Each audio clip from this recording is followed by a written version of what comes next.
This is Dr. Lou Sella, Doctor of Sport and Performance Psychology. And one thing that we're seeing this year, we're seeing this from Air Force, to some extent from Army, is anytime you run midline triple option and it's an arc scheme, which means that, well, it's the opposite of a load scheme. The A-back is not loading because number 3 is outside the box, and that means he has to arc, that they're just making a tackle call and they're having the tackle pull and block the run support. So here's what's going on.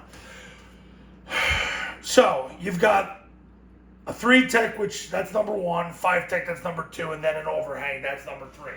So it's a tackle call. So what's happening here is the tackle's going to pull, and he's going to block number 3. Now, he's not going to turn up. He's going to pull, and he's going to let number 3 come to him. And when he commits, that's when he'll put his left knee in the crotch, left hand to the stomach for his northbound steps. As soon as the tackle clears, the A-back steps with his inside foot first, and he's blocking the mic to the free safety. He's got the mic to the free safety. So he's going to step with his inside foot first. Now, I always get the question, well, what about, does he go inside or outside of, well, in this case, it'd be the 5 technique. Well, basically what he's doing is replacing the tackle. So if this guy stays outside, he's taking the pitch anyway. So he's basically blocking for the quarterback, but he's still blocking the mic to the free safety. Guard's veering inside to the mic, but if he gets over the top of the guard doesn't chase him, he'll replace him, and he'll block the safety. So these two have these two. It's a back call with the center and the backside guard on the 0. Backside tackle blocks the spine of the backside guard. Backside receiver cuts off. So what happens is this guy just keeps on loading. The reason why Air Force does this, and to some extent Army is, it's a better angle for him to block the mic than if he had to arc. They'd rather put an offensive lineman on the run support than that. Now, if we want to drive this to scale, he's just running and letting the run support come to him. He's not chasing the run support. You got to understand that. So turning up, really, that's not drawn to scale. As soon as he commits, he's working to get his left knee through his crotch, left hand to the stomach for his northbound steps. And if he can't do that, then he just traps him and drives him out of bounds. It looks like the Wang T at that point.